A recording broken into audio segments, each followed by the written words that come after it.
welcome to Cyberfest 20, the Northeast's biggest cybersecurity festival.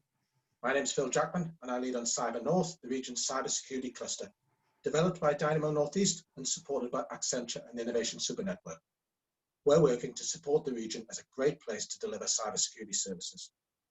Cyberfest, now in its third year, shows the breadth of talent and expertise that the industry has in the region, and also the wide and often complicated facets that contribute to cybersecurity. So this is the 8th of 11 events that we've planned for September, this time with our colleagues at Business Northumberland, and we're going to look at investigating the role of cybersecurity in tourism, a hugely important sector across the region. So originally, we planned to hold this event at the Sill with lunch and all that, but life has kind of got in the way. And who knows, perhaps next year we'll enjoy its hospitality. So we've got a great lineup of speakers. If you'd like to raise a question, please can you do so through the Q&A button, which is at the bottom of your screen, and I'll try to get through as many as we can. Those we can't, we'll look to answer and respond to in writing.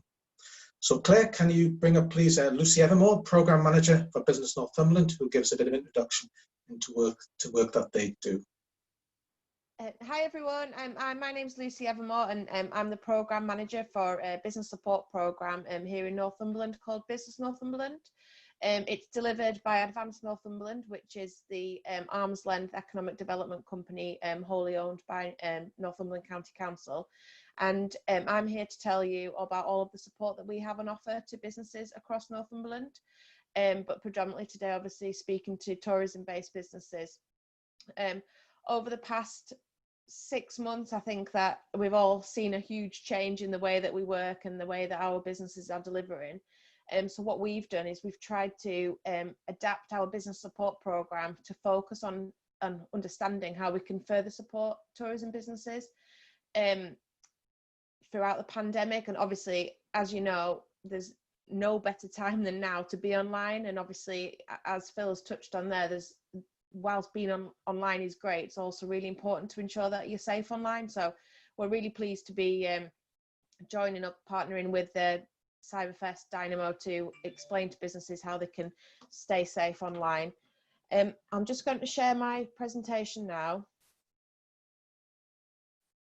and I'll talk you through all of the support that we have on offer through Business Northumberland to support businesses across the county. So as I mentioned, I'm the Programme Manager for Business Northumberland. So my role predominantly is to lead and manage the team that we have on the ground that are working directly with businesses. So what is Business Northumberland? So as I mentioned, it's a fully funded business support programme. That means that businesses that are eligible to access our support, it's at no cost to your business. So everything is free predominantly. Our main aim is to help businesses across Northumberland and the wider North East LEP region understand how to use digital technology to grow your business and also increase your digital skills, in the hope that being online will help you grow your business, sustain it, and ultimately create jobs, which would be really great for the economy. So the Business Northumberland programme is a 3-year programme. Over the course of the 3 years, we do aim to support 400 businesses and create 135 new jobs for the region. We've been delivering in our current form since the beginning of July last year, so just over a year now. And I'm pleased to say that we've got nearly 600 businesses already registered and accessing support through the Business Northumberland programme. We have seen that so whilst the pandemic has been hard for a lot of people, it's actually been great for Business Northumberland because we've found that we've had so many more businesses access our support, and we've helped a lot of businesses understand how they can actually use the pandemic for the good of their business. So in order to access the support, you must be a small or medium enterprise.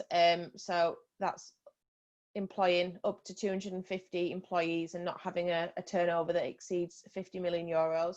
You must already be trading and based within the North East Local Enterprise Partnership. Obviously, there's a little bit of a blurb there about state aid, and that's just something that we have to put on with us being publicly funded. But basically what that means is, because you're accessing support through us, it is publicly funded, so all of our support, although you don't pay for it, does have a nominal value against it, which is how much it would cost you if you were to get it on the open market. So we just let businesses know how much that support is worth to them. So on registration to the programme, you'll be told all about that, but it's just nothing really to worry about. How do we deliver our support? So Business Northumberland, we have 3 kind of main areas whereby we give support to businesses. So I have 3 business growth advisors on the ground, predominantly field-based prior to the pandemic, but now obviously virtually based. They're available obviously during working hours for one-to-one support, help you get registered to the programme, any questions that you may have, but not just related to the Business Northumberland programme. If you are a business based in Northumberland and you're trying to work out kind of what support is available to you, or any grant funding that you might be eligible for, there is quite a lot of support out there at the minute throughout, so the landscape is quite muddy. So our business advisors can signpost you to relevant support. So if we can't help you through Business Northumberland, we will try our very best to signpost you to support that may be available elsewhere. We also deliver a whole range and programme of digitally based workshops. So prior to the pandemic, we were delivering these face-to-face across the county. Some of you may have attended in the past, from Blyth to Berwick, Alnwick, Hexham, Ashington, and we would deliver these on a weekly basis. So these are delivered by expert trainers who we've procured specifically for this programme, and we mainly focus on topics such as social media, websites and SEO, e-commerce, digital marketing, and the Microsoft Office products. So if you're not particularly digitally savvy, you might look at some of those words and think, oh God, feel a bit frightened, or a bit never really like dipped your toe into the pond of SEO or social media.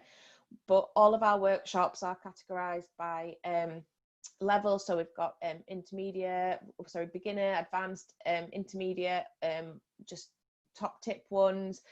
So whether you're looking to start out in social media, you don't know which platform's best for your type of business, or you're already using social media to a point, but you want to go a little bit further, maybe you want to start looking at advertising and things like that, we probably will have something for you. As well, websites, there's no better time than now to make sure your website's fully optimized and is actually working for your business, because I know that we do come across a lot of businesses who think, well, actually I'm online, I have a website, but maybe your website isn't bringing anything to the table for you, isn't bringing any leads in, so we can actually help you look at that. E-commerce, are you selling online, or are you looking to sell online? Again, we can help you look at that. And digital marketing, so as you know, marketing online is one of the biggest channels for businesses to speak to their customers. So we'll help you understand how to get the best out of that. And then Microsoft Office, we focus on all of the Microsoft Office products, but you probably will be familiar with some of you using Microsoft Teams over the past few months. So we do run workshops helping businesses understand how to use all of the Office products to help with their business, or maybe you're struggling with your accounts and things, so we can help you understand how to get the best use of Excel to help with your business.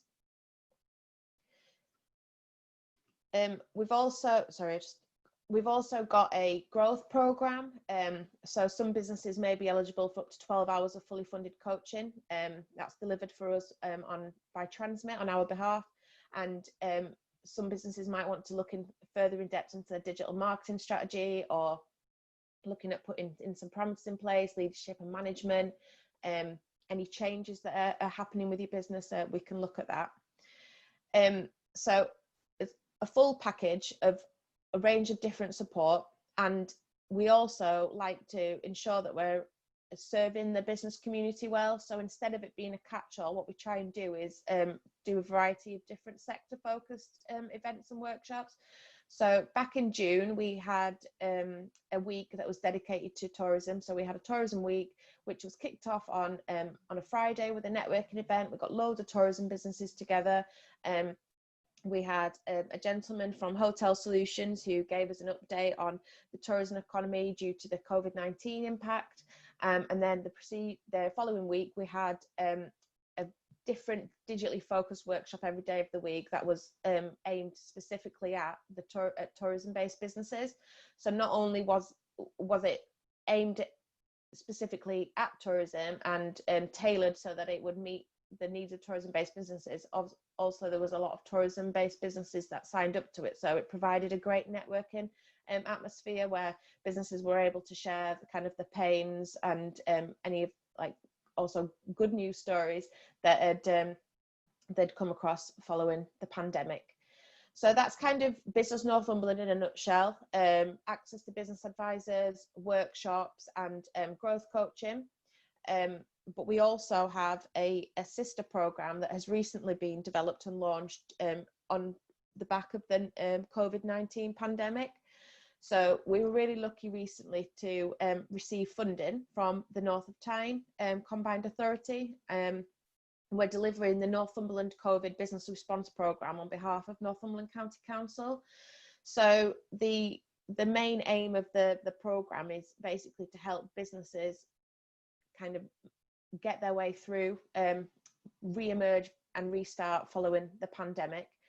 And we're looking to support businesses who are looking to adopt new market opportunities or new ways of working and engaging customers due to the COVID-19 situation. So a lot of you may feel that you're having to shift your focus, or that you might need funding for specific things that you didn't think that you would need before, such as websites and things like that. So there are two distinct areas of the programme. We've got the Business Advantage area, which is providing businesses with access to 12 hours of one-to-one coaching or consultancy. So this is for you to, if you're looking to explore new methods of delivery or increase productivity or become more resilient. We also supporting businesses with many other areas. So if you do feel that you could benefit from some coaching that would help you grow your business, then I would urge you to get in touch. This program is only really short-lived. We've been running for the last 2 months now. We launched mid-July, but we're only delivering until the end of March. So we're urging businesses that you might think, oh, am I eligible, am I not, would I benefit from that? Just get in touch, give us a call, drop us an email, and we can talk you through what you could take advantage of. But the most exciting part for me is the digital advantage side of the programme. So as I just mentioned before, Business Northumberland provides businesses with the knowledge and understanding of how to use digital technology to grow your business. Whereas Digital Advantage, we've used some of the funding to help provide businesses with the tools to do this. So we have funding to provide 100 SMEs across Northumberland with a fully funded digital marketing campaign. So this would be for service-led businesses such as tourism-based businesses. So we've already got at least 10 to 15 tourism-based businesses going through this program. And what this is we're working with our partner company, Digital Allies, who will manage and deliver a digital marketing campaign on your behalf. So what they'll do is they'll talk to you, understand what your business is, get your brand in, your brand assets, kind of what kind of demographic or people that you're trying to attract, and then they will manage a digital marketing campaign for you online, whether that be through Google or via a social media platform, in the hope that it would generate some inquiries for your business. So they would help you understand, so they would manage it for you, and there's a £500 spend that is specifically to be used for the advertising. So for example, if a business was to have a guest house, for example, have a digital marketing campaign that was delivered via Facebook, we would put £500 through Facebook in order to sponsor and boost that post so that more people would see it. And the thinking behind this is that Business Northumberland gives you the understanding and knowledge of how to do this, but that's all well and good, but we understand that a lot of businesses don't actually have a lot of revenue behind them, especially at the moment, to throw into marketing and advertising. So what we're hoping this will do is help you understand and see the benefit of that investment into marketing. We've also got funding to give 100 SMEs a fully funded e-commerce website. So what you would do is you would work with our business advisors and our box model, who is our web developers. And if you're a product-led business, or you're looking to sell your products online, or you already are, but you don't have a website that's fit for purpose, we will actually develop and give you a website fully funded and hosted for 12 months, where you can start selling your products. We also have a small pot of funding to develop bespoke applications for business, so mobile apps that are downloadable through the Apple Store or the Google Play Store if you're Samsung. And what we're looking at here is specifically trying to identify food and beverage businesses in the food and beverage sector, so and tourism and hospitality, so restaurants, cafes, anywhere that's selling food, drink. So this is kind of on the back of the government has been very firm that businesses that are in the hospitality sector, they must be able to provide their customers with a way to order food that doesn't involve them coming to a counter or coming to the bar. So you might have been out and about recently in restaurants and seen that when you're sat at your table, you're presented with a QR code that you then have to download an app. You put your order through the application and then pay for it through there, and then your food and drink comes to you. So minimizing contact between people. We're offering a small pool of businesses the ability to have a app made bespoke for them, for their business, specifically for those purposes, and that app will also feed into the track and trace system. So we're still working out the setup of the application program, but if that's something that you think would benefit your business or you're interested in, then again, please do get in touch, because we're trying to build a pool of businesses that may be interested in this. So each of those three areas that I mentioned, the digital marketing campaigns, the websites and the apps, they will have defined eligibility criteria behind them, but SMEs can now register for the support through the Northumberland Business Response website.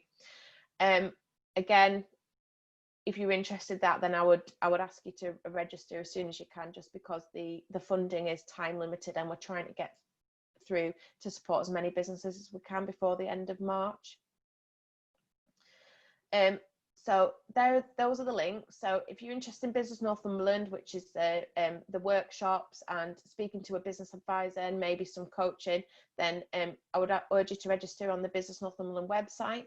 However, if you're located in we've geographically split Northumberland, with it being such a big area, and each area has its own specific business advisor. So Emma covers the southeast of Northumberland, Rachel covers the north of Northumberland, and Leslie covers the west of Northumberland. So chances are, if you register the programme and you're based in any one of those areas, then that's who'll get in touch with you and be your dedicated business advisor.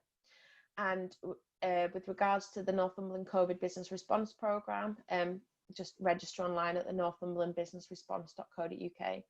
There is a little bit of information that's required up front about your business in order to register you, but obviously this is information that we have to take with us being publicly funded, because we have to demonstrate to our funders who we've supported. So that's everything from me, and that's all of the support that we have on offer at the minute. But as I said, if there is support that you're looking at that isn't specifically noted there through us, our business advisors can help you to understand what support is on offer elsewhere. Thank you. Well, thank you very much for that, Lucy. That was great. And as a small business that lives in Northumberland, I'm always very appreciative of the work that Business Northumberland is doing. So we're going to come back to you later on in the Q&A session, and we'll talk about some of the support specifically for tourism. But can I ask Claire if you could bring Jonathan up, please? We've had a slight change to the programme in that Johnny Green can't speak, but sorry, John Hudson couldn't speak, but we've been replaced by Johnny Green, so Jonathan Green. So that wasn't too much of a change. Jonathan Green is works in the as a cyber protect officer within the North East Regional Cybercrime Unit, so a lot of experience. And he's going to talk to us about cyber threats in the tourism market. Are you there, Jonathan? I am, thank you, Phil. Yes, as Phil said, there's been a slight change of plan.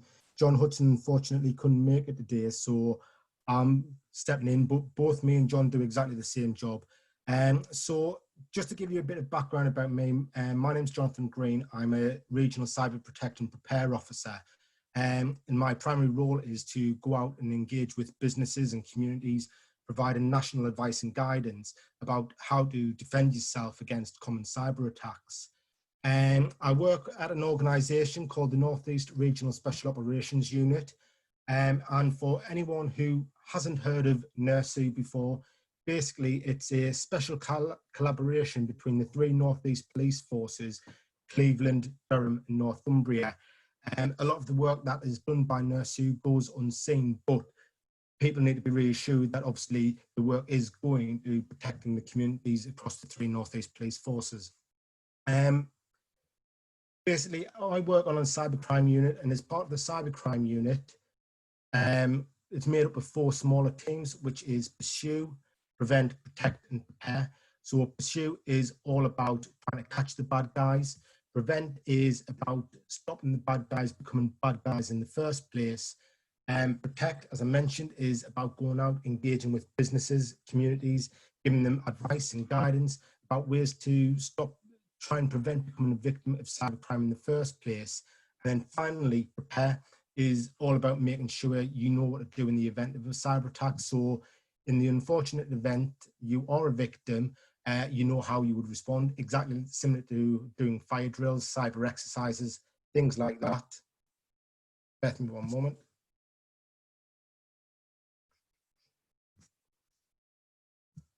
So basically, we also work as part of a national network.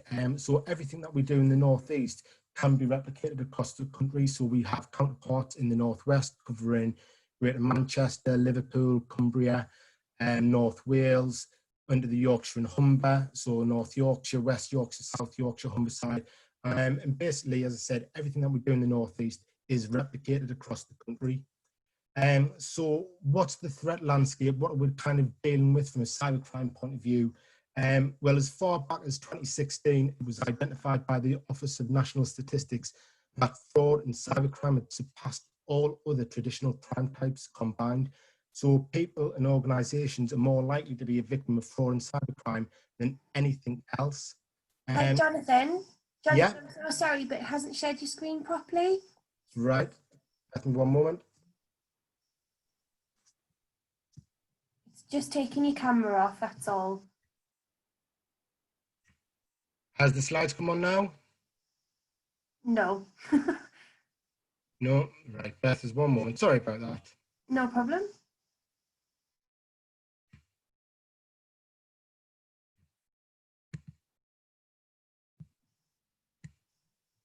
The slides are now. Great, thanks, Jonathan. Sorry about that, everyone. So we were talking there about fraud and cybercrime surpassing all other traditional crime types, all other traditional crime types combined. Put it into a little bit of context for the Northeast. There's about 142,000 businesses across the Northeast, and these are sole traders, small businesses, micro businesses, medium enterprises, large enterprises. But according to a recent survey, about 30% of organisations say that they've been a victim of a cyber attack or data breach in the last 12 months. So that puts it at about 42,000 cyber attacks or data breaches in the last 12 months, which is an astronomical figure. But that figure doesn't take into account the organisations who are attacked more than once, who might be attacked every month or every week or every day. So that figure could be into the millions. But the biggest problem that we've got is cybercrime is very severely underreported, and in the last 12 months, less than 100 businesses reported a cyber attack via Action Fraud, which is the national reporting system for all fraud and cybercrime. So when we look at cybercrime, we tend to look at it in 2 ways. We look at it in targeted attacks and untargeted attacks. Targeted attacks tend to be things like your spear phishing, where a bad guy or the criminals will go away, they'll do a bit of research around you or your organisation, and then send an email or try to do some kind of social engineering that is very specific to you. Deploying a botnet, so taking over your computer or a series of computers and networks so they can carry out advanced attacks, and subverting the supply chain. So if they can't get into you as an individual or an organization, they may try to compromise one of your customers or clients or another organization that you deal with. But what we see, the vast majority of what we see are these untargeted attacks, attacks where they haven't been destined for you.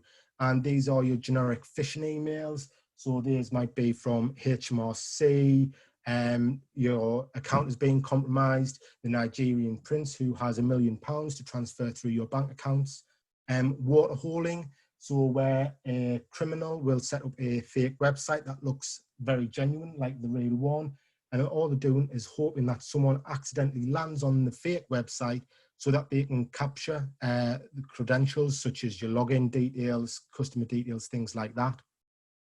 And ransomware.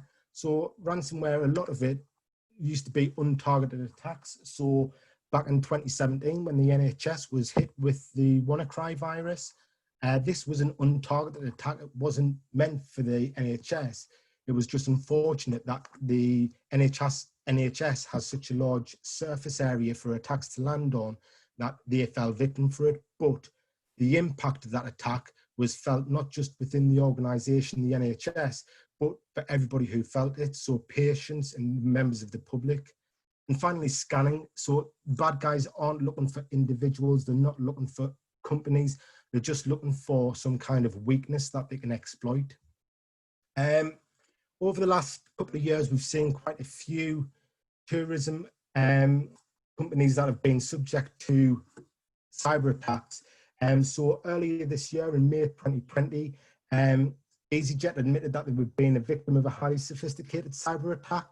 It affected around about 9 million customers, and they believe that they've lost email addresses and travel details, and that about 2,000 of the customers also have their credit and debit card details accessed. In 2019, so last year, British Airways announced that they had had record fines of 183 million due to a data breach. This was through a false site where approximately 500,000 of the customers had their credentials harvested, gathered by the attackers. The Marriott, again, early this year in 2020, approximately 5.2 million guests' identities have been compromised. They believe this had happened through the login credentials of 2 Marriott employees being compromised, and then the attackers using those compromised credentials to access the customer details, such as names, birthdays, telephone numbers, along with language preferences and loyalty account numbers, which all can be used to further attack, send out phishing emails to these people. And then you look at Thomas Cook and P&O Cruises. So Thomas Cook was a victim of a data breach, and they exposed names, email addresses, and flight details of customers. This was done by a security expert who had received an email with a link to an associate company of Thomas Cook, and this email had an automatic login to the sister company, and that automatic login didn't require very much details, and he found that he could access all of those other details, the names, the email addresses, and flight details of other customers. And then finally, the P&O Cruises, who were a victim of a ransomware attack, and we're starting to see a lot of that now, where ransomware attacks don't just attack you and compromise all your data in the fact that it encrypts it so you can't access it anymore. They will actually go away and capture your details. They will steal the details before they encrypt it. So it's almost like a double whammy, that you won't be able to access your data unless you pay the ransom, and they've got your details to be able to share onto the internet. So if these are the big companies that are getting attacked, maybe as a smaller organization, why would they attack me? Well, what we're seeing is a lot of these attacks are untargeted. They're not looking for you as an individual or an organization. They're looking for just somebody that they can exploit. They're looking for vulnerabilities, weaknesses in systems, out-of-date software, unpatched operating systems. And what they're after is any kind of personal identifiable information, customer details, your details, anything that they can sell online, because data now has a financial value.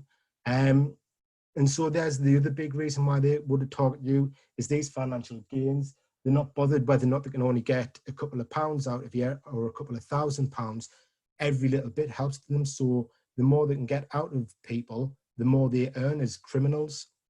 And finally, even if you think yourself as an organization, you don't have any money, you don't have customer details, you haven't really got anything the bad guys would want, the fact that you have a device connected to the internet provides them with something they want. So as I mentioned, in these targeted attacks, they could try to compromise your machine to carry out further attacks on organizations, to carry out denial of services, where they would throw so much traffic at a company or a website that it wouldn't be able to handle it anymore, and these systems fall over.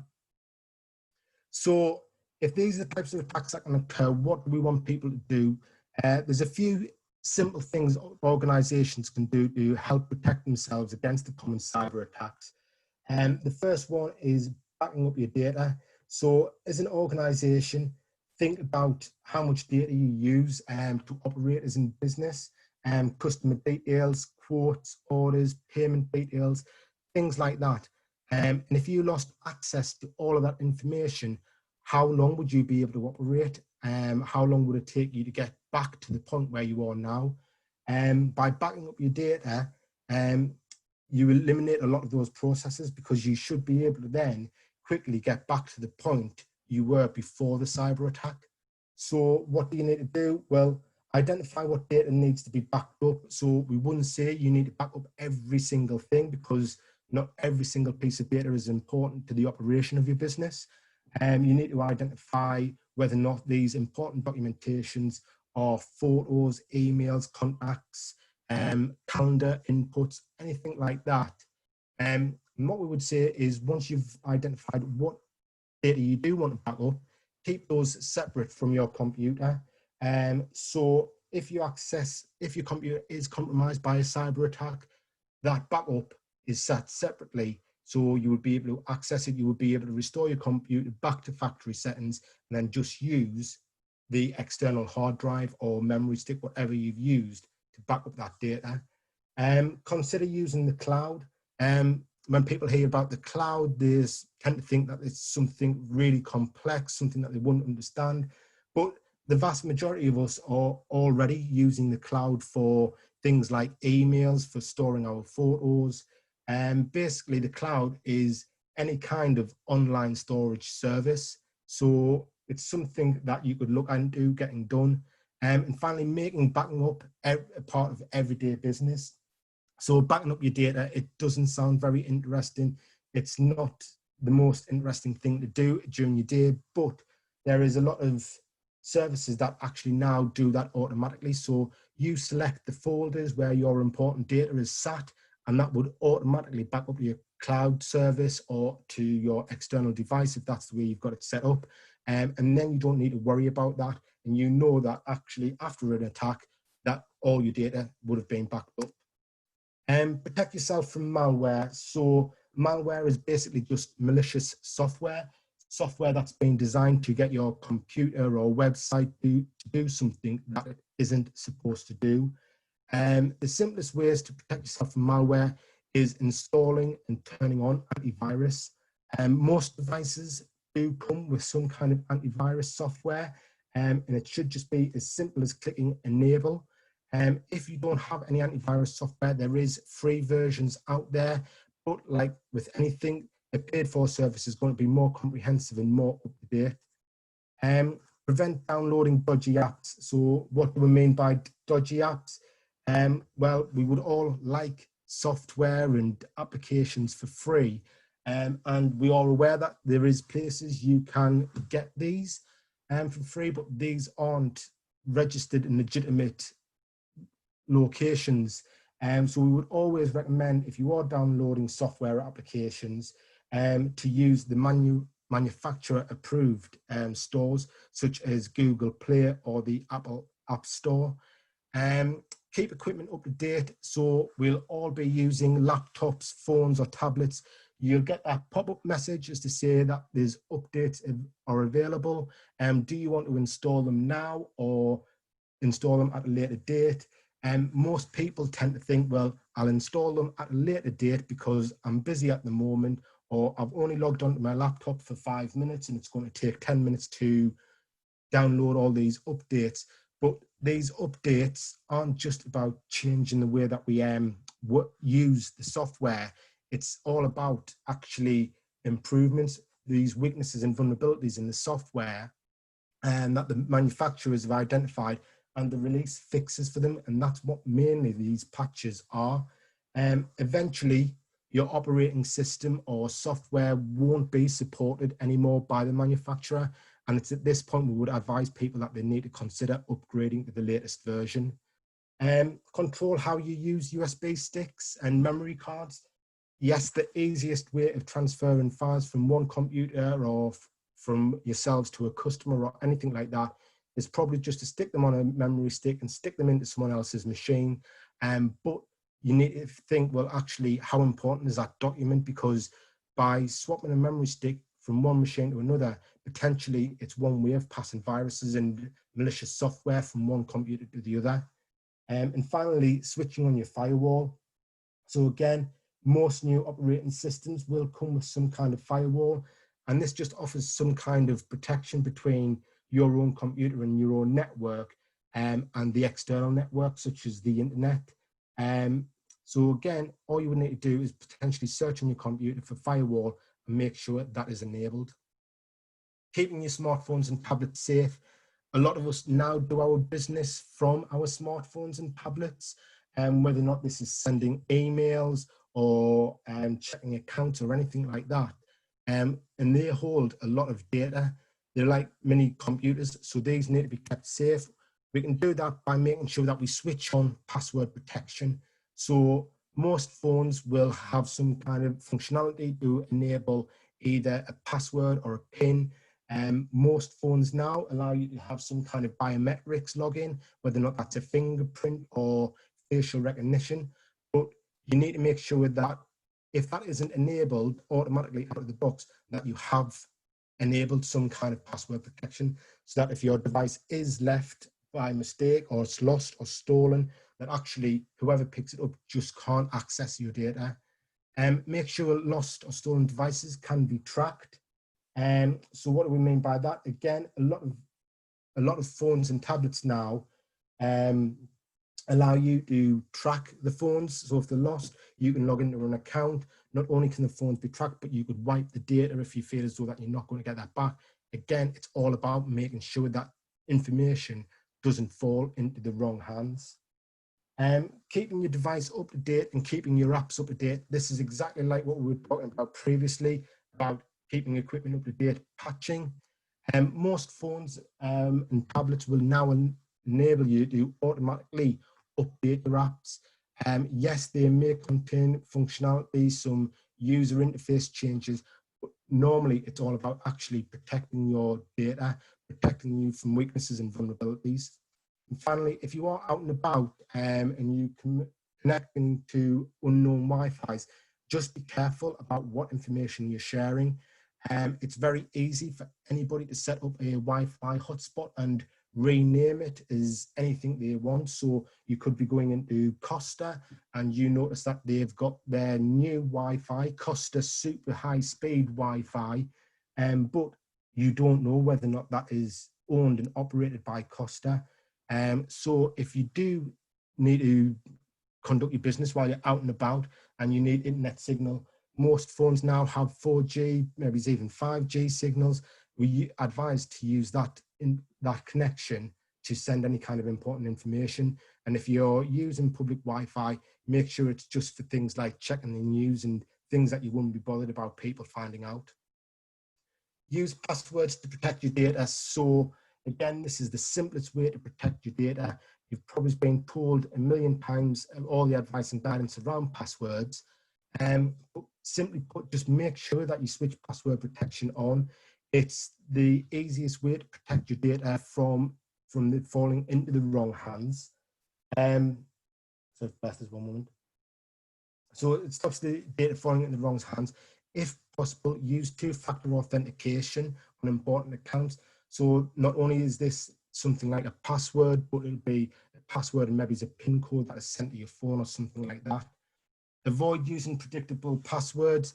You might think that the bad guys won't guess that your password is password 123 or password 123 with a capital P at the front. But the bad guys don't really guess passwords. They'll use a database of all compromised passwords in the past, and they'll just go through them using a computer, using bots to try and brute force your passwords. So try and think of 3 random words, and the length is the key for the password. And if you can, after 3 random words, then start to think about using uppercase, lowercase, special characters. Help with passwords overloads. If you're anything like me, you'll probably you could fill 2 sides of A4 with the different systems and passwords that you use. There is no way anyone can remember every single password. So consider writing them down, but just don't write them down and put it on a post-it note on the back of your laptop. Don't write it down and stick it on the inside of your glasses case, which anybody might be able to read when you sat on the train. Consider using a password manager.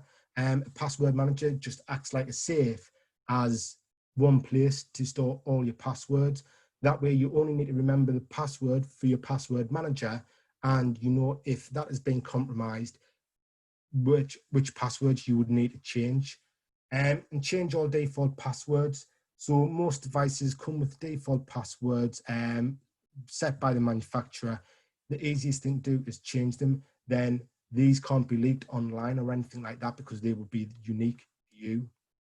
And finally, the last thing we want organizations to do is avoid phishing attacks.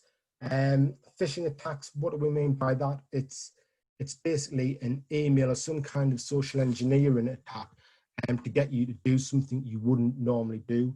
That might be clicking on a link to a fake website, changing a customer's banking details without the proper authorization. So what do we need to do? Reduce the impact of successful attacks. So if you're logging into your computers or you've got staff, make sure that they're not logging in with administrator access. So if somebody does try to take over the computer or your network through that login, that they don't automatically have access to everything. Think about how you operate. So would a customer be able to just email you and ask you to change banking details, or would they need to give you a month's notice? Would they need to give you an email as well as a face-to-face meeting, whether or not that's over Skype or Zoom or physically in person? Check for the obvious signs. Phishing emails are getting more and more complex. They're getting harder to spot. They do look very genuine and often difficult to tell, but a lot of these emails do originate from overseas. So obvious signs would be whether or not it's being sent to you specifically as a named person, or has it been sent as dear customer, dear client? Is there spelling and grammar mistakes? Or is there just something about the urgency about it that just doesn't feel right? Report all attacks. So if you work for an organization, is there a formal way that people can report suspicious activity where people are trying to get you to do something that you don't think you should be? If not, you can report all phishing emails via the NCSC, which is the National Cybersecurity Centre, and this will go into a database for us to be able to potentially block and check whether or not these are genuine accounts and whether or not we can get them closed. And finally, check your digital footprint. I know that we need to be online now to do business, and the best way is to be putting our personal information out there. So our history, how long we've been in the industry, which organization we work for. But all of this information provides a way of somebody emailing you or contacting you and getting you to believe that they know that they've previously dealt with you. And if you believe that you know them, there's less chance of you believing that actually they might be trying to scam you. So those are some of the easy things that we can do to start preventing ourselves from becoming a victim of cyber attack. But If, unfortunately, you are a victim, there is a national reporting system called Action Fraud. Action Fraud is the national reporting system for all fraud and cybercrime. And the reason we have a central reporting system, as cyber attacks don't have any kind of geographical boundaries, and it would be very easy for somebody in the northeast to be victim, and a couple of minutes later somebody in the London area to be victim of exactly the same type of attack by the same person. So having a central reporting system allows us to know exactly what's going on across the country, and working better so that actually all those same crime types can be investigated by one force. Previously, victims might not have had the best response from Action Fraud, but that has changed since the beginning of last year. 100% of Action Fraud reports should receive a police response, whether or not that is purely an engagement from our Protect officers, or whether or not that is a full-blown investigation. And that will depend on the crime type and the information available. But if you are a business and you are suffering a live cyber attack, so you say, for example, you know that somebody's on your network, you're a subject of network intrusion, it could be a ransomware attack, there is a 24/7 live cybercrime reporting for businesses. And that, again, the number for that is on the Action Fraud website. But what we would say is, at the very beginning, I mentioned that cybercrime is severely underreported. Every report does matter. If people aren't telling us what type of attacks are occurring, how do we know what advice to give people? How do we know how to stop these in the future? So every report matters. Very quickly, I want to sum up sort of things. So how can we help? As I mentioned, my role is to engage with businesses and communities, providing national advice and guidance. We can run staff awareness sessions, so top tips for staff about staying safe at home and in the workplace. We can do cyber Lego and exercising, so no, that isn't going to the gym and putting you through your fitness tests, but basically like doing a cyber fire drill, testing to see how you would respond to a cyber attack.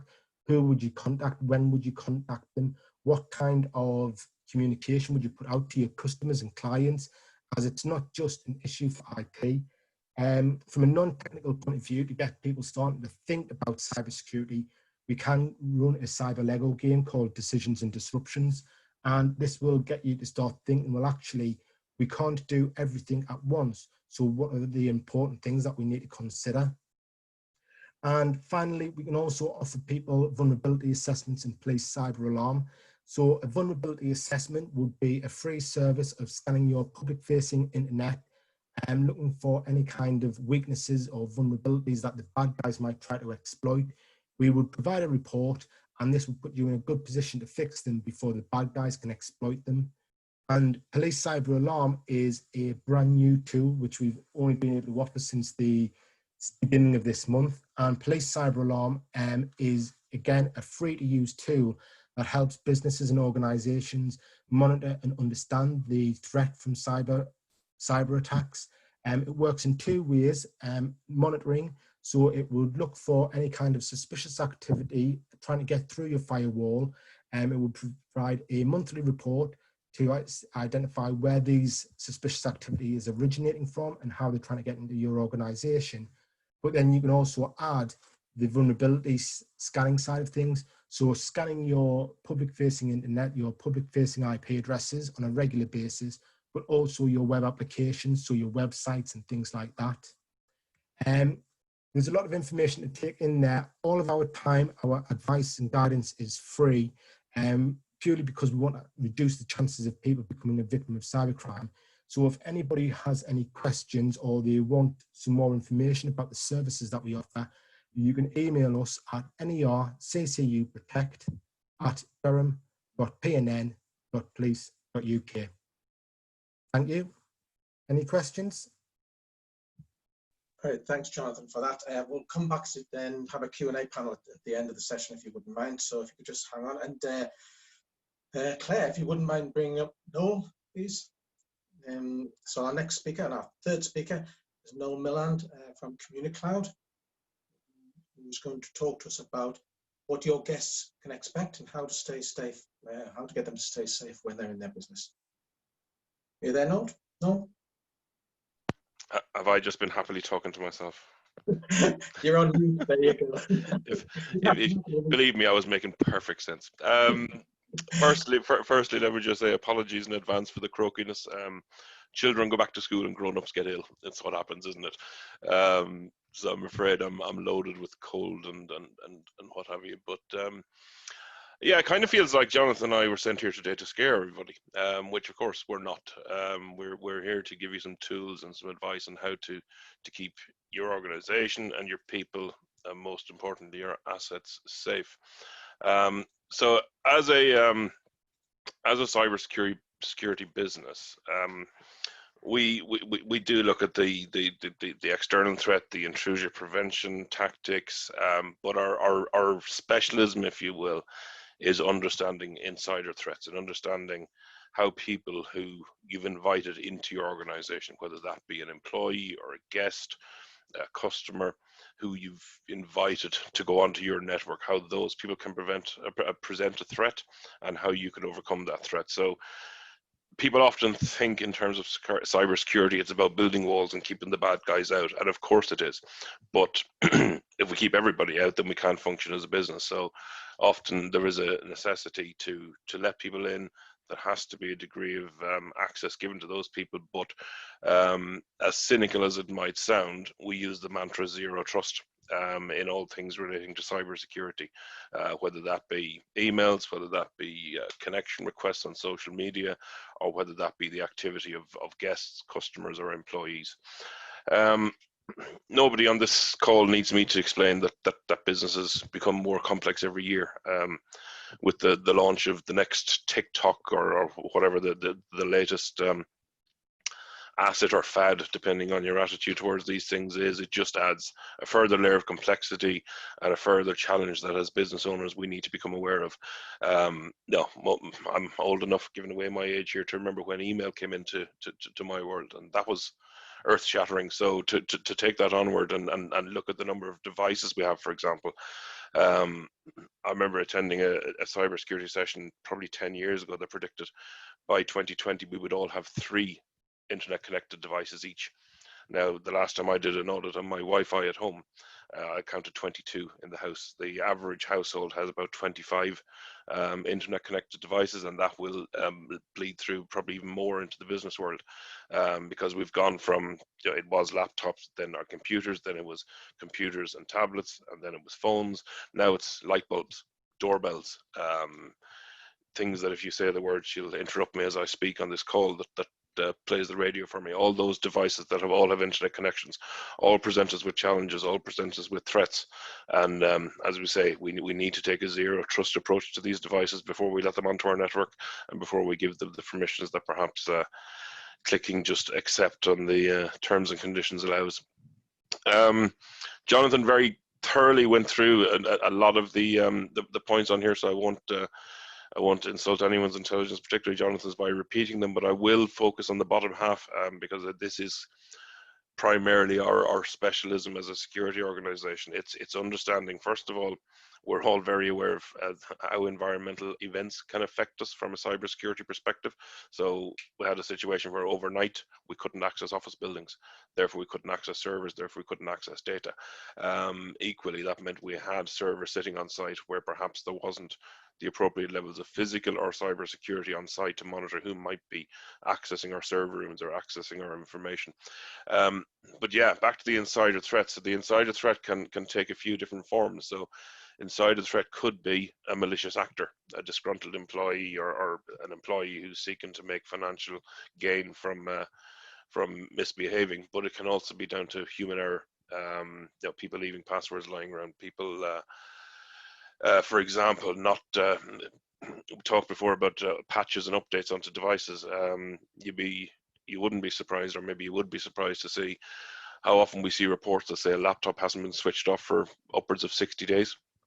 The consequence of that is, apart from the environmental impact and the electrical consumption impact, it's you haven't got software updates. So suppliers and responsible suppliers regularly send out patches and updates, and yeah, they're not just to make them look pretty and user friendly. Primarily, they're to make them safe.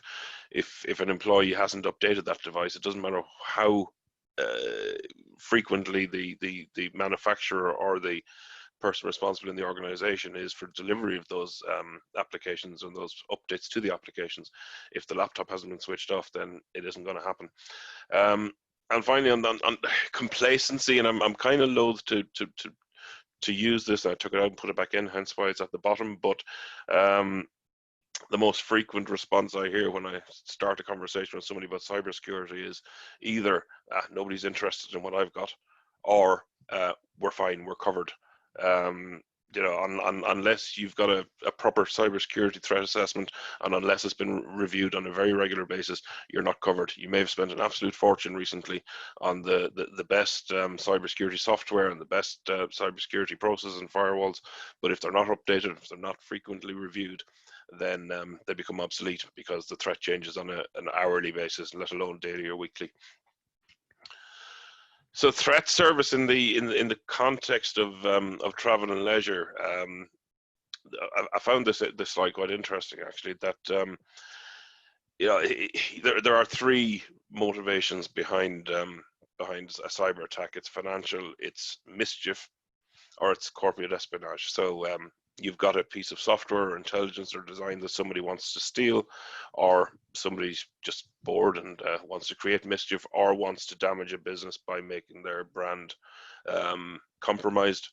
But what we tend to see in retail and in accommodation, in food services, in hospitality as a whole, is the motivation is nearly always financial. So it's people either trying to get access to your point of sale machines, it's people trying to get access to your customers' data. I suppose hospitality is unique in that it's probably one of the few, if not only, industries where it's acceptable to ask for someone's passport details. So with that comes a responsibility from businesses to make sure that information is protected. And yeah, I've talked on the left-hand side, internet access, network devices, just everything is part of your threat surface. Anything that touches your network or anything that touches the internet becomes part of the threat surface. Interestingly, on the top right, in terms of who's responsible for this, 30% of breaches come from inside. So people you've invited into your organization, people you've given passwords to that allow access to your systems, are responsible for them. The reason those figures don't add up to 100 is often those internal actors are working with outsiders or working with criminal groups to perpetrate these attacks. So we must never underestimate the impact of the internal people. So a zero trust approach, and we strongly encourage every organization of any size to start with a plan. The simplest strategy to addressing any challenge or issue is write the plan down. So start by writing a cybersecurity risk management plan. So understanding what are your business assets, the business itself is an asset, the people in the business are an asset, and there are 1,000,001 different assets that are unique to each organization, but also put a value on those assets. Both in terms of a financial value, an intellectual property value, a cost to the business if those people moved on value, to make sure your focus is directed exactly where it needs to be in terms of protecting those assets. And identify the likelihood of loss of harm. You know, this has to be proportionate. Making sure that we're putting the greatest time, effort, energy, and money, if needs be, into protecting the assets that have the greatest value and the greatest impact if lost. You know, your small, personally, sentimentally important thing might be very personally and sentimentally important to you, but will it be the thing that brings down your business? No. So, you know, as important as personal sentimental items are, we must make sure that the emphasis goes in the right space. And prioritizing your activities is the same approach as making sure that we've got the plan, we're executing the plan, we're reviewing the plan regularly, and making sure that we're giving the absolute protection to our data, our people, and our customers. So this is just a template. There are 1,000,001 templates of where you start with writing a cybersecurity threat plan. So starting at midnight by identifying your threats and your vulnerabilities, working your way through to write what policies and practices do we need to put in place to protect them. Sometimes that's technology, sometimes that's software, very often that's education. So it's making sure that people know what's expected of them, people know what the responsibilities are, people know that we don't leave the password and username on your server as admin, which again, you'd be amazed how often we see it. But it's, yeah, putting strategies, policies, process, and these things don't always have to cost money. It doesn't cost money to sit down and evaluate your assets, or to identify where they're located and who has access to them, and to make sure that the people at the right level of seniority have the right level of access to the various devices and policies and processes. Continuously knowing your threat management, being aware, keeping up to date with what's going on in the news, where possible, implementing some machine learning. So the threat evolves so rapidly that as humans we struggle to keep up with it. But this kind of sounds like Terminator stuff, but it's not. It's just simply some intelligent software that's able to identify. We haven't seen that before. That's an anomaly. So let's understand why that's happening. So the enemy of the unknown is the known, I guess. So if you know what is normal in your organization or on your network or in a behavior from an employee, if you know what's normal, then you can identify what's abnormal and either have the conversation with that employee to understand why you're accessing that particular database which you've never accessed before, or why have you downloaded or printed 50 sheets of customer records which you've never done before. Now, might be a perfectly innocent explanation for that, but it's actually being aware of that happening before the horse is bolted and the damage has been done. Response planning and recovery planning, communications is key to both. So as Jonathan said, it's communications to the relevant authorities to make sure that you get the right support and help you might need externally. It's making sure you're aware of your GDPR responsibilities in terms of notifications on this stuff. It's notification of people whose information may have been compromised. So if you know that your employees' bank records have been breached, then make sure that they know that, so they can take mitigating actions to change their passwords or to do whatever it is they need to do to protect themselves. And most importantly, review, challenge, amend. Always be challenging, always be questioning, zero trust. Don't trust your plan. Don't trust the plan that you wrote last month is still going to be good this month. The framework will be fine, but the actions that you've taken within that may not be, because the threat landscape continues to evolve. And hopefully you produce something along these lines. Everyone's will look differently. There are lots of professional organizations out there who will help you write this stuff. Some will help you write the threat management plan and walk away. Some will help you write the threat management plan and implement the actions that need to be taken, and perhaps deliver some of the awareness and education to employees. Some will come in and work with you once you've written your plan to help you implement some of the actions or address some of the issues you've identified. But the important point is, I can't reiterate enough, have a plan. So protecting what really matters is it's protecting us from what really matters, protecting our workforce and protecting our customers, but also protecting us from our workforce, protecting us from our customers. I know it sounds cynical, particularly in small and medium enterprises where we personally know and are invested in the people that we work with, but you know, I'm sure we've all heard the horror stories about people who they've known and trusted, and they discover that there's the source of the problem. So again, I'll keep reiterating it: zero trust. Jonathan has more or less covered this off, but yes, 68% of breaches take months to discover. One of the interesting ones about the Marriott breach was how long they sat on that access before they actually did anything. That apparently it ran to months, if not years, before they actually did anything. So they were busily working in the background, but there was no visibility of what they were doing, which didn't allow Marriott to take mitigating action, and a lot of damage was done. And just a reminder, after a company becomes aware of a personal data breach, you must notify the GDPR regulator within 72 hours. So one question I'll ask everyone to ponder over their coffee this afternoon is, if you had a breach tomorrow, what could you do about it? Would you know about it? Would you understand what happened? And would you be able to alert the affected parties? I guess the two most important ones is, can you see it and can you alert the affected parties and get some help quickly? The understanding what happens could perhaps come as past the post-mortem.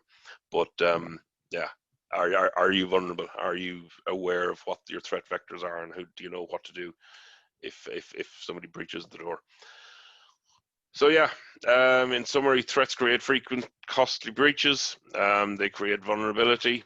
because they come about as a result of vulnerability. Attackers view small businesses as easy targets. They know the big boys spend an awful lot of money employing entire departments to protect them from this stuff, but they can be just as effective by attacking a small business. And you know, it's far easier for them to attack 1,000 small businesses than one behemoth.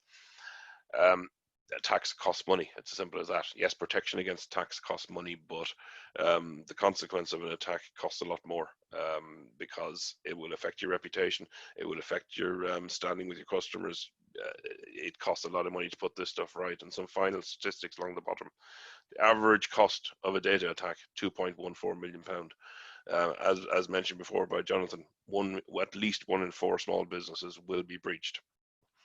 And it takes 54 days to get back to square one from a cyber attack to get it right, to undo the damage. An average of 54 days of active business transactions are lost while you try and plug those gaps. Very quickly, just in terms of some of the devices that are out there that allow you to see what's going on in your organization, here's a sample of some of the tools we provide that give people access to simple fingertip information that lets you know somebody's plugged in a USB device against company policy, lets you know that they've connected to an open network or whatever it might be, printed a lot of paper off, uploading files to Dropbox. Well, that might be interesting because you don't have Dropbox, which means somebody's pinching your data. And again, understand, is Eva McBride in this slide actually Eva McBride, or is it somebody impersonating Eva? Because we've got Eva logging in Gateshead at 1 o'clock, but in Guildford at 1:30. Well, that's not possible. So if we know who our people are, if we know what's normal, then we can take actions to mitigate when the abnormal happens. And very quickly and finally, the definition, or the gap, I guess, between physical security and cybersecurity is starting to close, because physical security is becoming internet enabled or IP enabled and machine learning driven. There are a lot of very, very useful tools out there that were initially designed purely as defense and CCTV style products that allow you to see, you know, who's parking in the wrong place, or who's blocking a fire escape, or who's broken into your office overnight. But these things now have very real world applications in the COVID environment, of allowing you to identify and put measurements in place that says that meeting room can hold 4 people safely. As soon as the 5th one goes in, an alarm is triggered to notify the person in charge that that building has been accessed. Or in a space where there's passing traffic, you can put a display on your door that tells you maximum occupancy is 10. At the moment there's 9, please enter. Now it goes red because we're at 10. Please wait outside until somebody leaves. So yeah, physical security and cyber security, they're all becoming much of a muchness, because part of the cybersecurity threat is people actually physically going into buildings and attacking devices. And there we are. I know Phil is going to open to questions shortly, but my contact details are there. If anybody would like to continue the conversation, please feel free to give me a shout.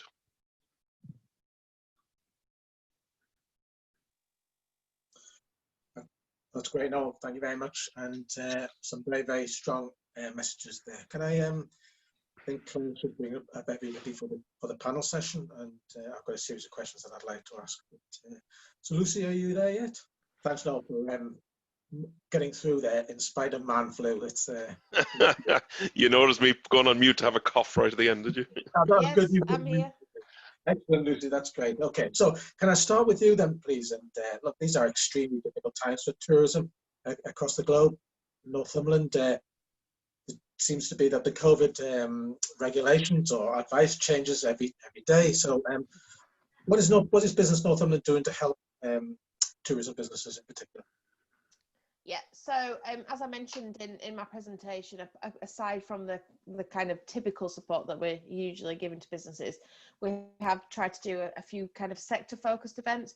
So as I mentioned, in June we had the tourism focused week whereby we had presentations from different people. I had a gentleman from Hotel Solutions who came in and explained to businesses how the COVID-19 pandemic might be affecting the tourism economy and how they can kind of recover from that. We had great turnout that week, and subsequently we've decided that we're going to hold a follow-up follow-up sessions. So we'll probably look to do that in the new year. Obviously, we're in October next week, and we've got quite a busy schedule, but we will be holding something tourism themed in the new year. So I just urge tourism businesses to look out for that. But in the meantime, Rachel, particularly one of our business growth advisors, has been working with the tourism businesses in North Northumberland, and we've referred quite a lot of them into for the digital marketing campaigns, because we know that once kind of Boris said that tourism businesses could open up again, they got quite a lot of bookings over the summer as people opted for the staycation. So what we're helping businesses do now with those digital marketing campaigns is help them ensure that those bookings kind of continue throughout the rest of the year. So that might be worth looking into. Okay, excellent. But you've also relaunched or launched the Visit Northumberland site, I think, at the end of July. Is that your sector, or is that Advanced Northumberland, or is that Tourism Northumberland?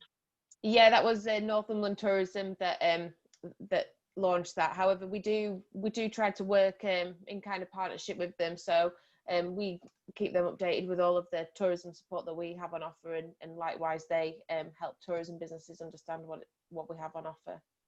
So how do tourism businesses interact with Visit Northumberland, do you know? I would probably urge them to get in touch with Northumberland Tourism to understand how to engage with that. Okay, excellent. Thank you very much, Lucy. And so before I move on to so the opportunity side of cyber, can I just, Jonathan, if you're there, do you know much about the new Northeast Business Resilience Centre that's been launched? Yes, so the Northeast Business Resilience Centre is a new centre for help for businesses.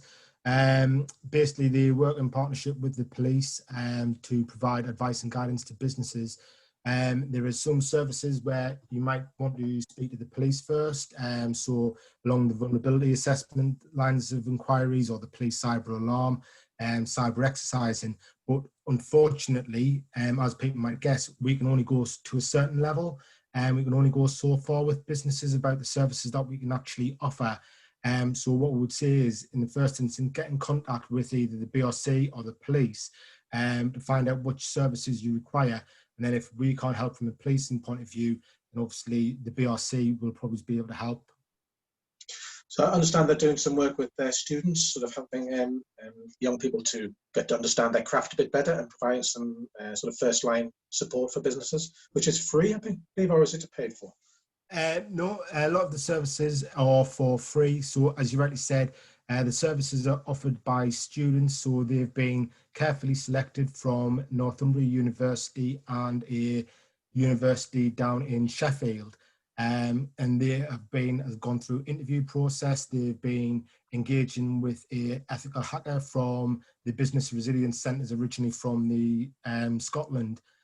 So they can offer the vulnerability assessments. They will go through potentially policies, whereas we offer a vulnerability assessment, which would only scan the public-facing IP addresses.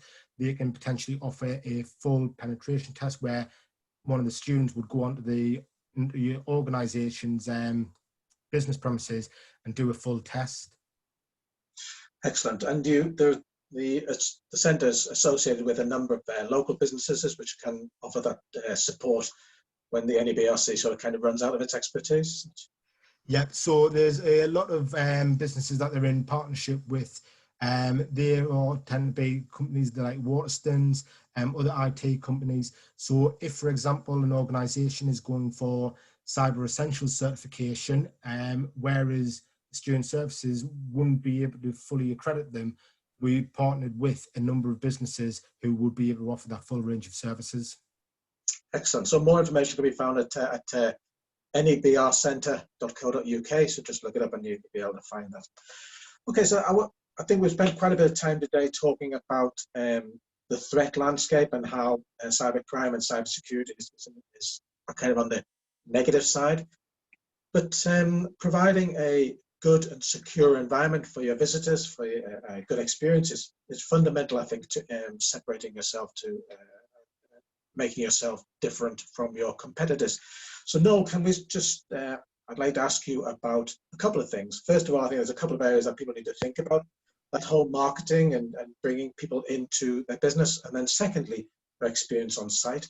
Can we just talk about how you, as a business, communicate and engage with your customers? So that's part of, I guess, the way the landscape has changed over the last couple of years. That nobody uses the telephone anymore. So we're now communicating over so many disparate platforms and so many disparate devices that whereas we will use Cisco Cloud Connect Audio or Cisco WebEx calling in addition to mobile phones, but also we communicate electronically, we communicate via social media.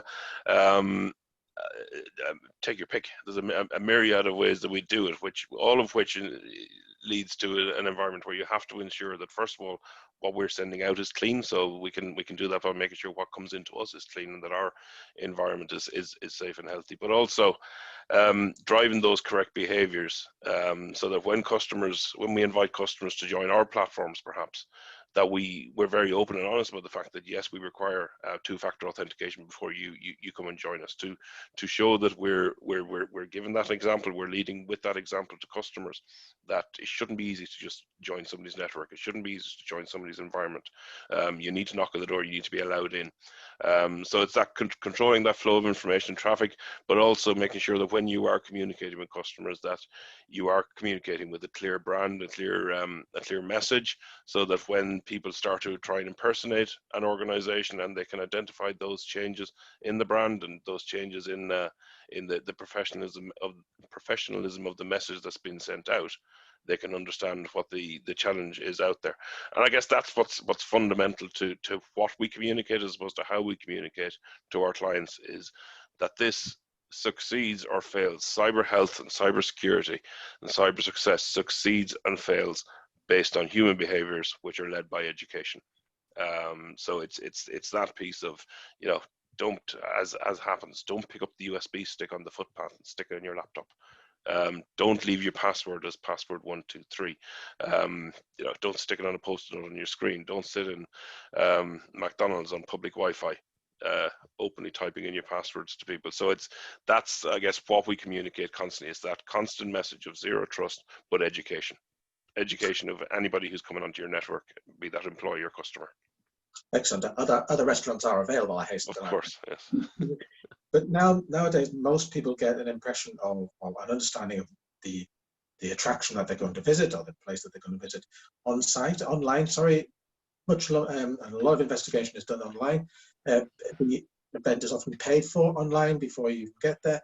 Are there any specific areas around security that need to be thought about in terms of the way you project your image and the way that you protect the money that's flowing? PCI compliance is a very important space. So making sure that the where you store your customer records is secure, making sure how you communicate between your environment and the merchant or bank that may be funding those is vitally important. From our perspective, we demonstrate our capacity and our capability as a secure environment through ISO compliance, but every industry and every organization will have its own certifications and awarding bodies that can keep across what are the requirements for you as an industry. But also it is that piece of occasionally bringing in that third party and being able to advertise the fact that we take security seriously by bringing a third party in to conduct a health check in our organization, to deliver what's known as penetration testing, which is, Jonathan talked about ethical hacking. Penetration testing is understanding how easy is it to get into my network. Now, if you as an organization are trying to engender trust, and you can state categorically that we review our security policies on a monthly basis, we take actions accordingly, we invest money in making sure that your experience is safe, then that puts you apart from the crowd. But additional to that is the physical security piece, and as I mentioned, the line between physical and cybersecurity becoming very, very blurred. So CCTV is now a software-driven environment. So pieces of software or little pieces of modems that can sit on your estate, that can observe who's accessing your point of sale machine, perhaps, because with no disrespect, but you're the guy who stacks the shelves. You're not supposed to be accessing the cash machine. Observing who's accessing your tills, but also seeing where people are from a physical security perspective, understanding, who's hovering around near the pool when they shouldn't be. It might be a child, so you can do size detection. You can look at the fact that there is a 3-year-old tottering around without an adult accompanying them and alert that is a challenge. So yeah, these are things that don't require huge investments. These are areas where there will be an existing CCTV estate in place, but you just apply a little bit of software and a little bit of intelligence that creates that environment. So by taking those two courses, by ensuring that you've got a healthy cyber secure environment, by ensuring you've got a healthy physical secure environment, you give that message to customers that yes, we're in a very competitive environment, but people demand standards in terms of physical security and, as importantly, cyber security. And what steps have I as an organization taken to ensure that that's something I offer to you when you come and visit my establishment or venue? Okay, that's excellent. Can I come back to Jonathan then, please? Because you talked about a lot of these different messages, and although they're quite simple messages, there's a lot of information to take in. How do you get that message across at the nursery? The message to businesses. Yeah. So basically, all the advice and guidance that we give, it comes from the National Cybersecurity Centre. So we only provide nationally approved messaging. We go out and we deliver messages via events like this. So from Cyberfest with Dynamo, and we do events in partnership with business bankings and the umbrella organisations such as the Chamber of Commerce, Federation of Small Businesses. But previously, before COVID, we would go into organisations and maybe run staff awareness sessions and things like that. But we are now moving everything to online, so we'll be able to do staff awareness sessions online via platforms. We'll be able to run the cyber Lego games, and we're hoping in the very near future, so starting from next month, that we will be hosting our own events for people to come along and get specific advice and guidance for small businesses, small charities, defending your organisation from phishing attacks, and that'll give businesses and organisations a chance to ask maybe more specific questions in relation to them. But to know that, obviously, I'll give out our email address if anybody has got any questions, just to get into contact with us. So if you're a customer of a tourism business, and you're interested in going to visit somebody on their website, how can you tell whether or not it's a secure site? There's a number of different ways. So what we would potentially say to look out for is organisations can get Cyber Essentials certification. So if basically Cyber Essential comes in two ways, there's the Cyber Essentials and Cyber Essentials Plus. Cyber Essentials start at a self-assessment survey, which basically you go through, you answer the questions, someone will review the survey that the answers you've given, and then say whether or not you are cyber secure or whether or not you need to do more work. If you get Cyber Essentials, you can then display that logo on your website or your promotional material. So if you can see an organisation that is Cyber Essentials compliant, you know that they are thinking about cybersecurity. But there's not just Cyber Essentials, there's ISO 27001, and becoming a member of the BRCs. Again, BRC members will be able to display their Business Resilience Centre's logo on their websites so that people can say that they're engaging with these security companies. The same with Police Cyber Alarm. Again, Police Cyber Alarm members get a member's badge that they can display on their website and their promotional materials. And it's all these little things that you can display to your customers that you're thinking about and taking cybersecurity seriously. A bit like if you were involved in the food sector or anything like that, and you get your food hygiene rating, or you're part of the Neighbourhood Watch scheme, displaying the Neighbourhood Watch badge on your website or in your window or something like that. It's these little indications that you can then show your customers and clients that, yes, we are thinking about cybersecurity. Yeah, sorry about that. I just put myself on mute because the heavens were opened here and I'm sitting in the conservatory. There you go.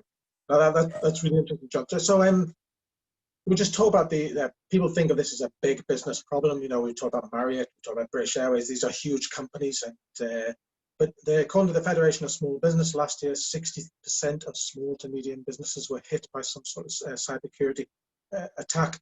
It's likely that the 40% don't know yet. So my understanding is that the cybersecurity threat is coming down market to much smaller businesses. Is this your understanding? To be honest, the cybersecurity threat is a threat to everybody. What you probably see is that those big organisations such as EasyJet and British Airways, those are the ones that make the headlines. Even though when you look at like British Airways, who was hit with the record fine of 183 million, yes, they will suffer, but they tend to have actually an internal IT team, or they can hire security companies to fix these problems for them. What you don't hear about often in the public is those smaller businesses, these individuals who get hit with maybe a ransomware, or they've lost financial data, or they've been a victim of fraud, cyber-enabled crime, where actually that potentially can do more damage to the smaller businesses than it would the larger businesses, because a couple of £1,000 to British Airways is a drop in the ocean, but to a small individual organisation, that might be the difference between being in business and going out of business. So we wouldn't say that anyone is more of a likely to become a victim, because everyone is a potential victim, even through these untargeted attacks. Excellent, thanks. Okay, can I come back to Lucy then, if you don't mind, Lucy? What I'd like to ask you is, are your clients, businesses within Northumberland, talking to you about cybersecurity? Yes, I mean, obviously, as has been touched on throughout some of the presentations, I think that some of the smaller businesses think, well, I'm so small, it won't affect me, or nobody will be interested in us. So I find that sometimes it's a harder sell for us to get businesses engaged in cybersecurity. Although it's harder, it's still prevalent, whatever the size of your business.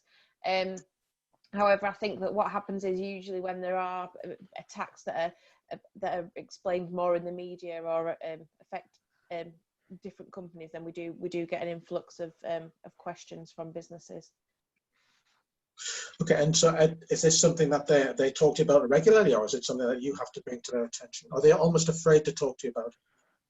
Yeah, just I think it's something that we try to bring to their attention probably more than what they reach out to us about, because just as I said, I think that there's a misconception that because if you're a small business, then there's no one would be interested to do anything to that business, whereas any business is a risk, really, isn't it? Yeah, indeed. So what do you think we could do more to get that message across? I think obviously events like this engage in businesses, but I also think that if businesses that have had attacks on their businesses, if they come forward and advertise that that's happened to them, I think that would engage businesses more, because I think once you've seen so and so down the street who you can relate to on your level, that think, oh, actually that could happen to me. So I think we probably need more examples of where it has happened in similar or smaller businesses. Yeah, people are reluctant to come forward with that kind of information, I think, at this stage. Even larger businesses, talks took several months to fess up to the fact that they've been hacked. So for a smaller business, I think it's a reputational issue. Yeah, but I mean, just touching on kind of what Noel and Jonathan said throughout their presentations, that it's not usually like a breach. It can be something small, can't it? It doesn't have to be that everything's been stolen. So I think that probably a bit more education around what exactly a breach is, because there's many businesses that probably have had breaches, but they don't see it as a cybersecurity hack or attack, because it's not everything's been stolen and everything's been sold on. And so yeah, probably just more examples and more education around it, just exactly what you guys are doing, really. Okay, excellent. Okay, Noel, I'm going to come back to you now, because we've talked about the sort of pre-site visit.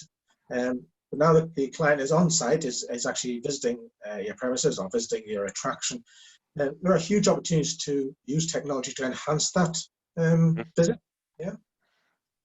Yeah, of course there are, and there's huge opportunities to do it in a safe way. So basic actions such as making sure that your routers are partitioned so that you give your guest access to Wi-Fi and let them enjoy all the peace and quiet when the kids are doing whatever they're doing on the Wi-Fi while the parents sit and have their coffee. But your bridge, or you're not creating a bridge between those two environments. That the public access and the Wi-Fi is one thing, and the business continues to function on the same network, but completely disparate from each other. So reducing that invitation for people to come in and have an impact on your business, and that's twofold. That's keeping your customers safe and making sure that that they're not being compromised by the fact that they're on a public network, and people are drawn to public networks.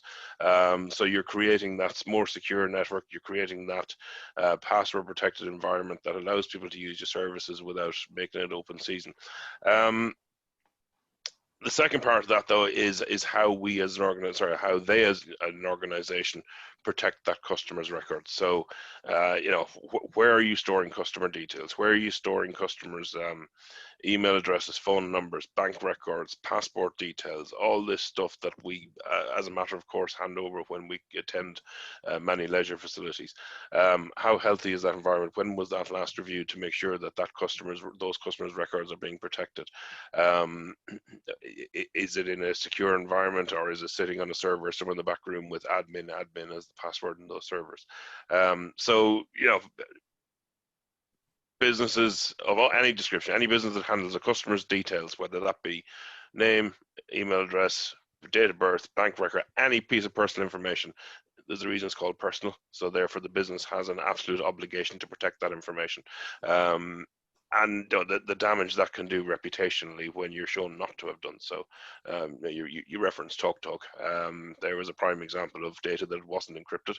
The reason, I guess, that it had the financial impact it had on TalkTalk and on its share value was not the fact that it wasn't encrypted. It was the fact that when asked the question, they didn't know. Which comes back to what we talked about at the outset. It's about having a policy, having a plan, having it written down, reviewing it regularly to make sure you know where your customers' records sit, and you know what actions and steps you've taken to protect your customers. And if needs be, share them with potential visitors. You don't share the whole plan, but share the fact that yes, we have got our cyber passport. We have got our cyber essential security in place, and we protect your information by virtue of the fact that we have a clear plan. And these are the steps we take to mitigate. And there is no one size fits all to it. So as I say, there isn't a state-sponsored template for what a cyber plan looks like. It's a personal document that's written by that business. But the important thing is that it's written and it's adhered to. That gives that confidence to the customer that yes, we're protecting you. Well done for talking about data and not mention GDPR, but this time when it comes down, I was at a cafe yesterday, Marks and Spencer's. Other cafes are available, and I had to give my name and my telephone number, all that kind of information. So there must be a whole new level of information and personal data that's being. Yeah, and funny, we always talk about cyber, but I did think this the other week when I went into a venue and I was asked to write my name and telephone number on a piece of paper. So when we're talking about, maybe we shouldn't call it cybersecurity, we should be calling it data security, because there are issues with that. Asking a member of the general public who just wants to pop in and grab a coffee for their name, telephone number, and email address. So at least have a policy. Right, that's stored there. It's not left on a shelf for anyone to pick up and look at. But also, what's our destruction policy for that information? And that's true of that piece of paper that's written on, but also true of what's your destruction policy for your servers? What's your destruction policy for laptops? So that well, it's both. It's physically destroying those things. I suppose disposal is the correct word, but also ethically, securely, and safely disposing of information that's held on that device. Again, you hear the stories of the employee who's left, and 6 months later somebody realizes, geez, we never recovered that laptop, or we did, and it's sitting in somebody's bottom drawer. But 6 months later, nobody remembers who it belonged to, let alone how to get into the thing. And do we then just toss it in a skip? So yeah, you're right. given your name as you go in to buy your cup of coffee is an interesting one, because it just brings up that question of data destruction. Of what's your policy for data destruction? Have you sat down? Have you considered this? Have you documented? And have you educated all of your employees that these are your responsibilities when it comes to the capturing and destruction of customer data? So I'm interested to know, could we use these policies as a sales tool? In other words, promote them on the website? And Absolutely. Yeah. And again, without, you don't have to share your policy, but just letting customers know that, and depending if, it might be an in-house, and that's fantastic. You've got your in-house policy. You can put that in your T's and C's, that your data is protected under the data protection section of your T's and C's, but your data is protected. We have a security policy that determines that your details are deleted and destroyed within X number of days. Or if you're working with an external party who's doing that accreditation and that certification for you. So, we have ISO 27001. We splash it everywhere, because we think it's vitally important that people who work with a security organization know that the business they're working with have ISO 27001. But it could be the Cisco Security Passport. It could be various other industry recognized credential accreditations that give customers the confidence that this organization that I'm working with take this stuff seriously, and proportionately. So again, a coffee shop on the bottom of Gosford High Street isn't going to have ISO 27001 accreditation, but they may have a data destruction policy that tells me if I give them my phone number when I go in for a coffee, they're going to destroy it at the end of the day by shredding it and making sure it's effectively deleted. Yeah, so and this could be a way of differentiating your business from the next coffee shop down by displaying our. But I imagine a lot of people think of themselves being held hostage to fortune by presenting this information, that people are going to potentially attack them because they are a bit more open about it. Yeah, I think we're engineered to become suspicious. Back to my zero trust bit, but we wear that as a badge of honor. But a lot of people are just naturally suspicious and very protective, rightly so, very protective of their personal information. So if there are to use the analogy, if there are two coffee shops next door, one of which has a clipboard where they ask you to write your name and telephone number, the other one which has a clipboard where they write your name and telephone number and says at the top quite clearly, this will be destroyed within 24 hours. Obviously, it's a simplification for the purpose of illustration, but I think we all know which one you would choose. It's the one that is clear and upfront about the fact that we take the stuff seriously and we will protect your data and destroy it in an ethical and compliant fashion. I still didn't say GDPR. Yeah, there's quite a few people who can't get the letters in the right order. There you go. But to you, Jonathan, cybersecurity being protected needn't be a burden in terms of the amount of cost, is it? No, there's a lot of things that people can do, which is free or doesn't cost very much money. So a lot of the things that I talked about in the presentation, making sure that things like you've got password-enabled devices, so that if your device is left, lost, or stolen, or anything like that, that somebody isn't going to pick things up. There's a lot of free services out there to get you thinking about cybersecurity, such as the vulnerability assessment, police cyber alarm that we offer. For organisations that might want to take that a step further, who can't maybe afford a full-blown test for ISO 27001, there's the student services by the North East Business Resilience Centre. But as Noel was saying, is not everybody is going to want to be ISO 27001 accredited. There's certain parts of cybersecurity which is be relevant to your organisations and other parts that won't be. So the best thing people can do is to think about cybersecurity, make those inquiries, and do what is necessary for those organisations to protect themselves in a proportionate manner, as Noel mentioned. And just, you mentioned cyber essentials, I think, earlier on, which my understanding is that that would cover about 80% of the threat, that if you implemented that. Can you tell us a bit more about that? Well, I wouldn't put the figures of what it would protect you against and what it wouldn't, but it does go a long way to protect you from the common cyber attacks. What we would say to people is to have a look at cyber essentials. There's self-assessment questionnaires to complete. As an organisation, there's nothing stopping you working through those questions to find out how cyber secure you are.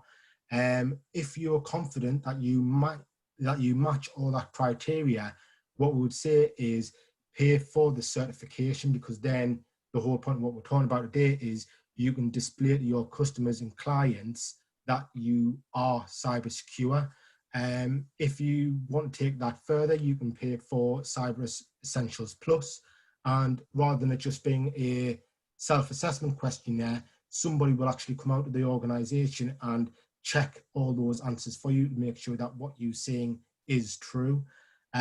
So Cyber Essentials, basically, as I mentioned there, is a way of making sure that you have considered all aspects of cybersecurity, and it covers 5 key technical points, such as your firewalls and gateways and things like that. Excellent. But really, cybersecurity is a risk, just like fire and flood and all the other risks that people have to deal with.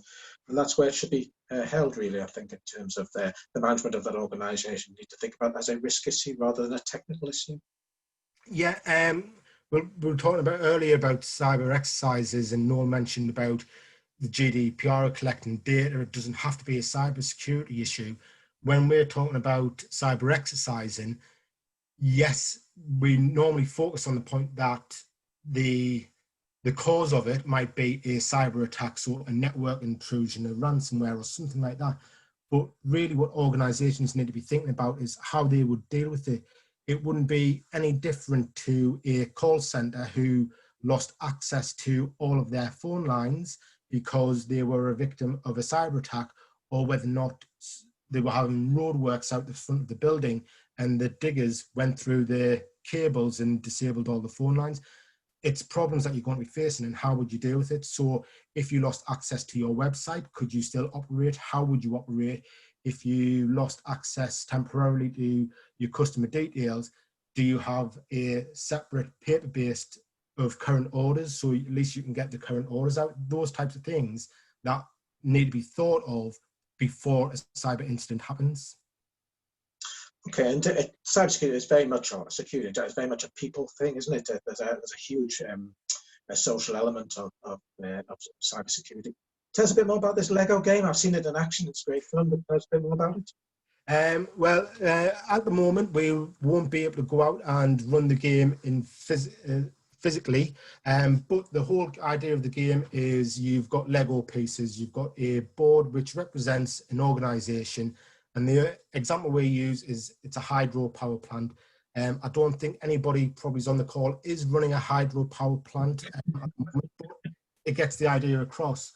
And the idea of the game is that you will be given a certain amount of money to over a certain period of time to implement cybersecurity. Obviously, you can't do everything at once. You can only do so much. You can't spend over your budget, but you can be under your budget. And there's disruptions as a result of the decisions that you make. So if, for example, if you don't train your staff, they might be more likely to fall for a phishing email. If they fell for a phishing email, what kind of impact would that have on the organization? And it's those decisions that they've got to make, but we try to give it a bit of a competitive element to it. So we put people off into teams where they can discuss their options. And once they discuss their options, they make their decisions, and then depending on the decisions you make is how much money the company makes or loses. And then obviously we pit each team against each other to try and say, well, actually, who did the best? And then at the end of it, we'll go through and say, well, actually, these are the things that we would have done, but this is the reason you have to make these decisions. Yes, I haven't done it myself. It's really interesting, and I think you're right. It brings it that it takes it away from that technology and being a game and a Lego something they is aware of. It's really useful to get that point across. I think running a hydro power plant would be a bit niche. Having an event for that would be a bit niche, even for me. So I'm going to come back to you now, Lucy, again, if you don't mind. And you said that there was some money available for people to think about developing websites, etc. Would security fit into that? So obviously the websites that we are offering to businesses, they'll be hosted and maintained for a year, included in the development. So obviously they will be secure. However, we haven't specifically put money aside to support with cybersecurity, but obviously that's something that we can look at if we were to extend the funding. Okay, because yeah, so I think it might be interesting for companies to say, could I have some money to assess my security position, both physically and cyber? So that's something that you might consider. Yes, definitely in the future. And I know that obviously there is grants and things at the minute coming out, so it might be that one of those new grant funds that's available could cover something like that. But as I mentioned, if a business is interested in understanding more about what funding's on offer, then just to get in touch with one of our business growth advisors, and we can have a look. Okay, excellent. Right, back to you, Noel. And I think we're again near the end of the questions that I have, but I'd like to talk about the emerging new technologies, things like augmented reality, Internet of Things. What new threats do these bring up? The more, the bigger the attack surface, the more risk it presents. You know, that ridiculous situation that I have going on in my house where I have 22 devices connected to the internet, and each one of those presents a challenge. Now, yeah, I'm aware of them and I take actions to prevent them, but you know, I think people, for example, just look at the domestic situation and put it into the Internet of Things type scenario. People don't appreciate that putting a video doorbell onto your Wi-Fi network creates a threat. Putting a device where you speak to it and tell it what your preferences are in terms of radio stations presents a threat. And the same is true of the business environment. That by definition, the more devices that are on there, the greater the attack surface, the greater the potential for somebody to use those devices as a route in. So, you know, laptops by definition, if we behave correctly with them, are secure. If so long as we put the right policies and practices onto the laptop, it is secure. Phones by definition probably are. Most people probably don't consider their watch to be an access point, but of course it is. It's essentially a computer on your wrist. So is that little piece of technology sitting on your wrist presenting an access vector and therefore a threat? And this is where I think the artificial intelligence comes into the conversation in terms of observing those behaviors. So it's not just about observing is the human behaving normally, but also is that particular device misbehaving. So, you know, your phone, which normally sits and does whatever it does on a daily basis, you have a look at the internet and maybe you check your bank, but now is suddenly spending an inordinate amount of time either doing a bit of Bitcoin mining or trawling around bank accounts and generally doing something out of the ordinary. And this is what I said earlier, that the normal is the enemy of the abnormal. If we understand what's normal, then we can identify what's abnormal. And that goes for devices just as much as it does for people. If we can see when a device starts to behave in a way that device didn't behave last week, then we can react to that challenge. And that's the challenge that the Internet of Things brings, is we have this huge landscape and this huge environment. And also, by the way, bring your own device, where we encourage people to bring their own devices onto our network. It just opens up doors that I don't have control of as the IT administrator for the organization, which just makes that job all the more challenging. It's not undoable, and of course the mitigation can be taken to address all of these issues, but it's just another area that needs to be aware of, that needs to be included in our strategy, and it needs to be addressed as we go along. Because I mean, it's a difficult balance, because tourism businesses should really be thinking about things like augmented reality and artificial intelligence and Internet of Things. And so what are with them in thinking about that journey? Yeah, and I suppose the catchword of this year has been touchless. So voice activated devices and devices that we don't have to go around physically touching. So whether that be scanning a QR code to get access to somewhere, or speaking to a device to get it to work first, or as you say, augmented reality as a way of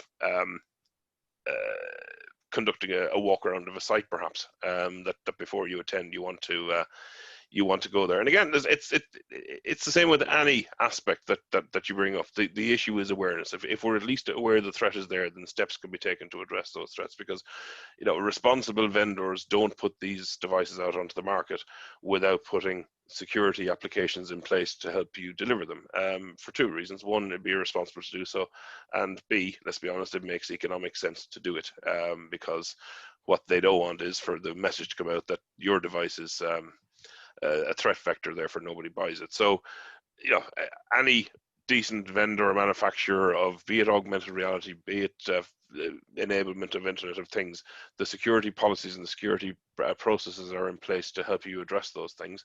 It's just that piece of being aware of them, making sure they're in the plan, and from going right back to day one, don't trust them. Until you've done something that allowed you to trust them, don't trust them. I think you've got that message across there. Low trust here. I sound so cynical. These artificial intelligence devices are designed to learn, aren't they? And they learn from the algorithms that they've done. So you might not get it right first time, but they will then together. So it's a constant and emerging threat, but opportunity.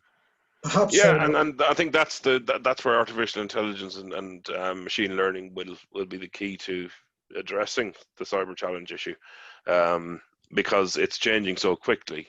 We can't keep up. As people can't keep up. Already, as an industry, there's a shortfall of 3.5 million IT security specialists. And that's just people who are actually able to sit down and have the conversation and take people through the message. That's not the engineers that sit in the background identifying the threats and writing software to prevent them. So there's a huge gap in this market in terms of availability of people who know what they're talking about and can address the issues. And that gap has to be filled by machine learning and artificial technology. Artificial intelligence. Okay, that's great. I understand it's a $5 trillion a year expenditure on cybersecurity and all this funds. So I'm going to ask each of you, I'll start with you, Noel, for a single piece of advice for people in tourism to think about cybersecurity. Trust nothing. So, start with a zero trust and make every device that comes into your environment earn your trust. Okay, earn your trust. That's a really good one. Mm-hmm. Jonathan? Yeah, is basically to do something. Just don't bury your head in the sand. A lot of the attacks are untargeted, so look for the advice and guidance that is out there. The National Cybersecurity Centre provides a lot of free advice and guidance around phishing attacks, small business guides, small charity guides. So go over to their website and have a look at their advice and implement them. Excellent, excellent. And that's ncsc.gov.uk. So that's excellent, a really useful source of information. And final call from you, Lucy. Hi, so I'll have got two pieces of advice here. One with regards to cybersecurity would be don't be ignorant about it. Don't think, well, if you use electronic devices, then you're susceptible to an attack. And then my other piece of advice would be just take advantage of all of the support that's on offer. Obviously, now more than ever, there's so much business support on the horizon due to COVID, and obviously, if we don't use it and use the money in this region, then it'll just go elsewhere. So seek out support and use it. Excellent. There are actually around 70 companies in the region that can help you support your cybersecurity strategy, or help you get out of a problem, or just give you some advice. So there's plenty on offer, and not all of that will cost you that much money. No. Now, so that's it. Thank you very much. That's it for our 8th Cyberfest event this season. We've got 3 more throughout this month. The next one is actually this evening with the Tees Valley Business Club. So we're going from Northumberland at the top to Tees Valley down in the south. I'd like to thank the speakers, Jonathan Green, who came in quite late for us, replacing John Hudson, Noel Miland, Lucy Evermore, and Business Northumberland for their support, Dynamo, Accenture and the Innovation Super Network, as well as Claire from Beacon House Events for handling all of the tech behind me as excellently as she always does. And of course, thank you all for attending. Remember, September is Cyberfest, and I hope to see you all soon. Thank you very much.